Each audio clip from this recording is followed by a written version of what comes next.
teammates to risk their lives in the dangerous Great Pacific Garbage Patch. There is one particular shark they're interested in, Lilith, who 3 months ago was only 2.5 meters long, but they picked up her signal here and to their surprise, she's tripled in size. You love those big bitches. So obviously these scientists do the only logical thing and stab her to get a sample. Like, I honestly don't know what you thought would happen when you stab a literal shark. So Lilith goes apeshit and starts massacring the entire science team, and they're mauled to death in a matter of seconds. Now you'd think Sophia would call for help or rush with the boat to scare off the shark, but no, she decides to jump in the water. What she thought she was gonna do armed with only a spear, I don't know. Anyway, she survives and we fast forward 3 years and Sophia has found herself as a tour guide at a shitty Paris museum. The internet says your whole team was eaten by sharks, is that true? Hello, darkness, my old friend. She's approached by Mika, a young animal rights activist who works for an ocean defense organization called Saviors of the Sea, or SOS. These guys have a cool pimped out flat as if a bunch of Greta Thunbergs took over Morpheus's building from the Matrix. Turns out they picked up Lilith's signal and she's made her way millions of miles to the completely toxic waters of the Seine. Fun fact, there's been a 102-year ban on swimming in this river due to its high levels of pollution and sewage. The movie never bothers to tell us why, of all places, Lilith chooses the Seine, basically stating, "She got here by mistake and now she's just trying to survive."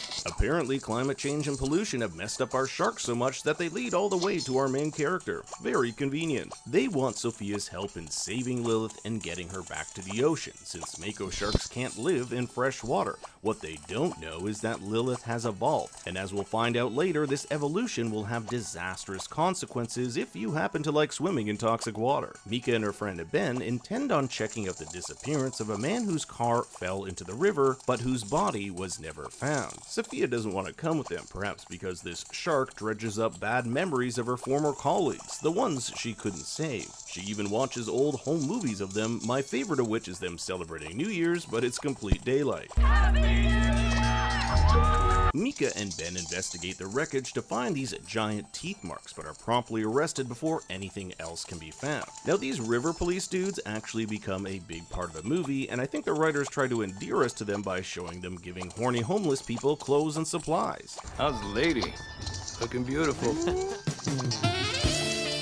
They're actually wanting the homeless to move off the banks of the Seine in preparation for this big triathlon. You see, the mayor has invested millions of dollars cleaning up the Seine for this event, and by God, if a giant man-eating shark is gonna get in the way. I love this character, she's my favorite in the movie by far. She's basically a cut-and-paste version of the mayor from Jaws, but more insane. I'm pleased and happy to repeat the news that we have in fact caught and killed a large predator. Assure you, every precaution has been taken to guarantee this event's security. Thanks. Sophia tells handsome river policeman Adil that there's a shark in the Seine, but no one believes her, even after the dead body of one of the homeless men is found bitten to pieces. But erring on the side of caution, Chief Angel orders her team along with Sophia to investigate if the rumors are true. Luckily, Sophia still has access to the GPS locked on Lilith. However, when they get close to finding her, that no-good Mika hacks the signal somehow, thinking they'll kill the shark. We at the Save Our Seas Collective believe that an animal's life is worth as much as a human's. Now at this point, Sophia and the police know there is a shark in the Seine, so they go to the mayor to shut down this triathlon, and let me tell you,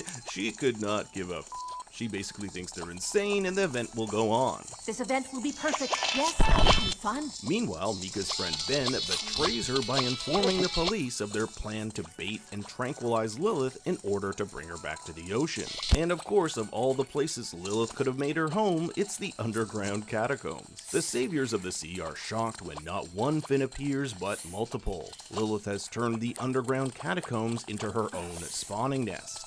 We've invaded her nest! Wake the hell up. It won't hurt anyone. A few moments later.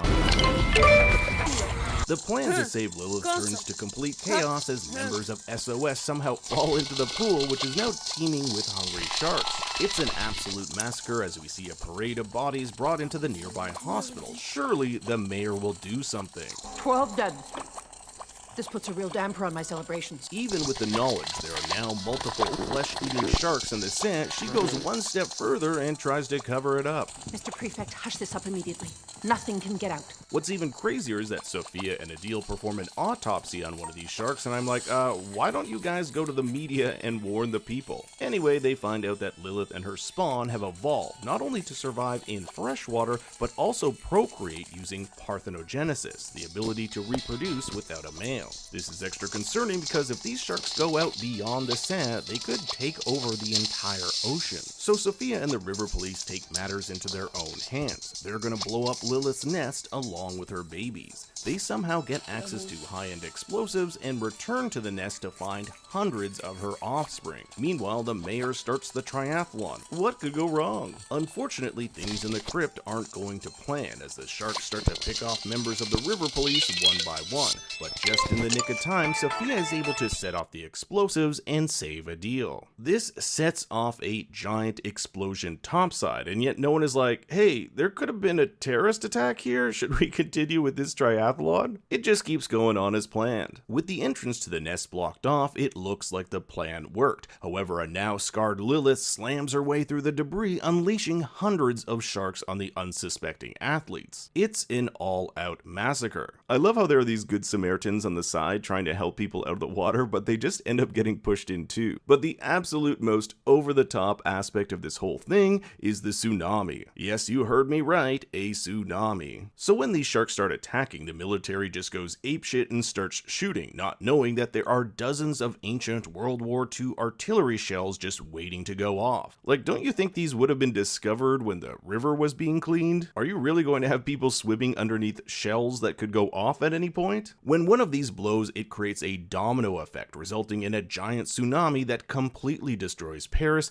and our beloved mayor. Sophia wakes up after being knocked unconscious to find Paris completely flooded. We get these cool shots of sharks having overtaken the subway. Now I thought, great, here's the third act of the movie where Sophia has to use her wits and knowledge as a shark expert to take on Lilith one-on-one and avenge all the people she's taken away from her. But no, the film just ends. We don't find out what happens to these two, we don't know if Lilith survived, there's no catharsis. We just watch as Paris is literally underwater, which I guess is not so bad. In the end credits, you'll see these red lines across waterways in cities on various maps, suggesting this new species of shark made their way across the globe and have now overtaken the oceans. So in summary, if there's a moral to this story, it's definitely never sign up for a triathlon. Thanks for watching, be sure to like and subscribe, and leave a comment on what you thought of the movie below.